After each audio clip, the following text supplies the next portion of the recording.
Tired of boring snacks? Here's a fun way to make fruit awesome. Banana pops are about to become your new favorite treat. Grab a banana, peel it and carefully cut it in half.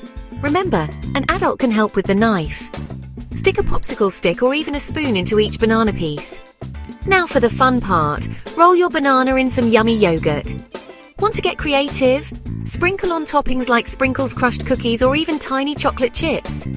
Lay your banana pops on a tray lined with baking paper. Ask your grown-up to help pop them in the freezer for about an hour. This is the hardest part, but waiting makes them extra yummy. Once they're frozen, you've got a snack that's creamy, crunchy, and oh so chilly. Perfect for after school or a summer treat with friends.